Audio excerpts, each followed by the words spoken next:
Welcome to my channel on career growth. This is Dhruv, your mindset career coach, and today I'm going to speak about executive leaderships.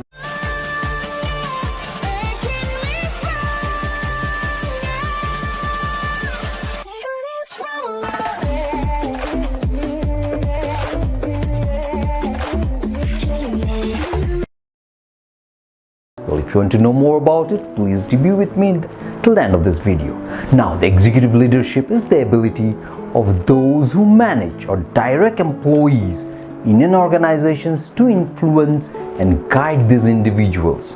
Now, those leading executive leadership process typically oversee such business activities as fulfilling organizational goals, strategic planning, development, and overall decision making.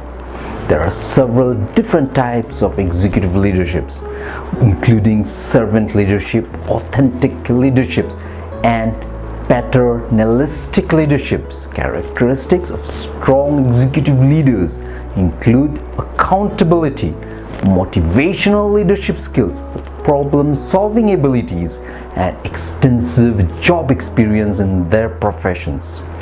Strong executive leaders also possess analytical skills to determine how to maximize employee productivity and derive the most business benefit from company resources. To do so, executive leaders will use processes such as company and individual employee performance, measurement and risk assessment, analysis.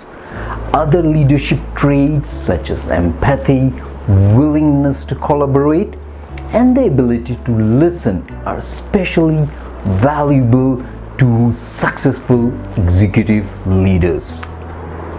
Now, the executive leaders usually have a mix of soft interpersonal skills and hard skills that are used to inspire employees and leverage their attributes to improve business processes.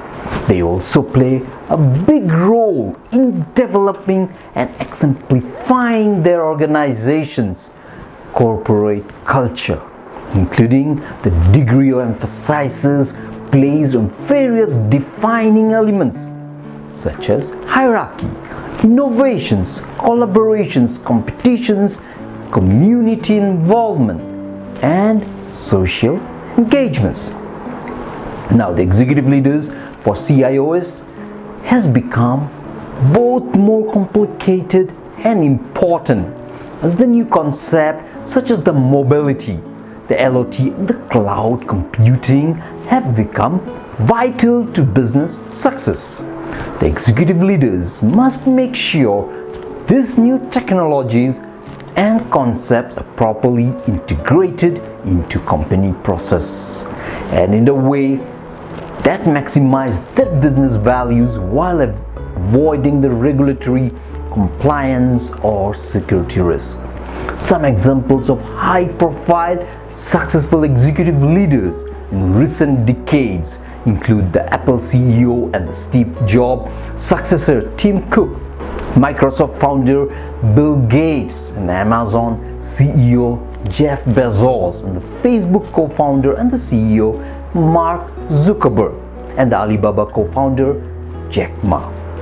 What made them all effective is that they followed the same 8 practices. They ask what needs to be done. They ask what is the right for the enterprise. They develop an action plan. They took responsibility for their decisions. They took responsibility for communicating. They were focused on opportunities rather than problems. They ran productive meetings. They thought and said we rather than I. The first 2 practices gave them the knowledge they needed. The next 4 helped them to convert this knowledge into effective actions. The last 2 ensured that the whole organizations felt responsible and accountable. So get the knowledge you need. The first practice is to ask what needs to be done. Note that the question is not what do I want to do. Asking what has to be done and taking the question seriously is crucial for managerial success. Failure to ask these questions will render asking what has to be done and taking the question seriously. It's crucial for managerial success. Now, Jack Welch realized that what needed to be done at General Electric when he took over as a chief executive was not the overseas expansions he wanted to launch. It was getting rid of GE businesses that, no matter how profitable, could not be number 1 or number 2 in their industries. The answer to the questions what needs to be done almost always contains more than one urgent task, but effective executives do not splinter themselves. They concentrate on one task if it are all possible. If they are among those people, as a sizable minority work best with change of space. The working day they pick 2 tasks. I have never encountered an executive who remains effective while tackling more than 2 tasks at a time. Hence, after asking what needs to be done, the effective executive sets priorities and stick to them. For a CEO, the priority task might be redefining the company's missions. For a unit head, it might be redefining the unit's relationship with headquarters. Other tasks, no matter how important or appealing, are postponed. However, after completing the original top priority task, the executive resets priorities rather than moving on to number 2 from the original list. He asks, what must be done now? This generally results in new and different priorities. Effective executives' second practice, fully as important as the first, is to ask, is this the right thing for the enterprise? They do not ask if it is right for the owners, the stock price, the employees, or the executives. Of course, they know that the shareholders, employees, and executives are important constituencies who have to support decisions. If the choice to be effective, they know that the share price is important not only for the shareholders but also for the enterprise, since the price earning ratio sets the cost of capital. But they also know that the decision that isn't right for the enterprise will ultimately not be right for any of the stakeholders. The second practice is especially important for executives at family-owned or family-run businesses. The majority of business in every country, particularly when they are making decisions about people.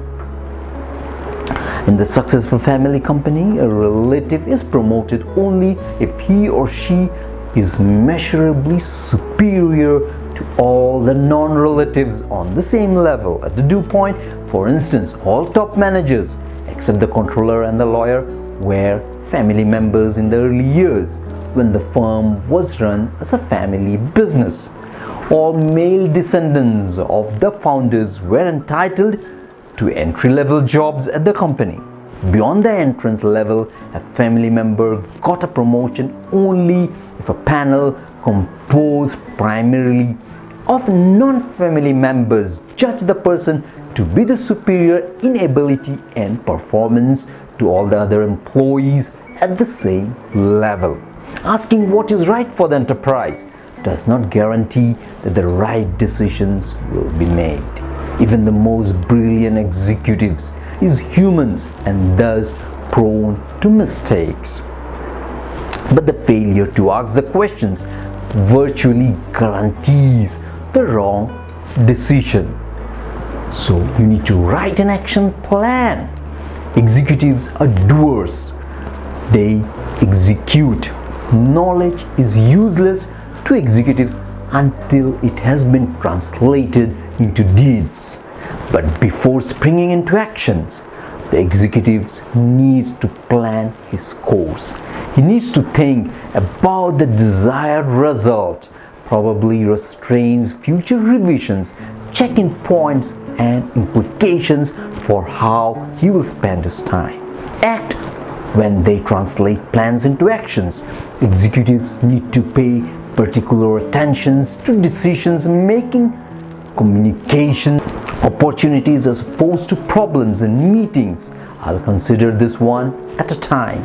If you'd like to know more about executive leaderships and if you're serious to develop your executive skills, please do click the link below where you can enroll for the course of executive leaderships. Well, thanks for watching, and if you'd like to get more tips on career growth, please do subscribe my channel where I'll be coming up with more videos on career development. And if you do like my videos where you think you have got some value, please do click the like button. And if you want your friend should also learn about executive leadership, please do share with them. Now this is Dhruv signing off. Until we meet next time, goodbye. Stay happy and stay blessed.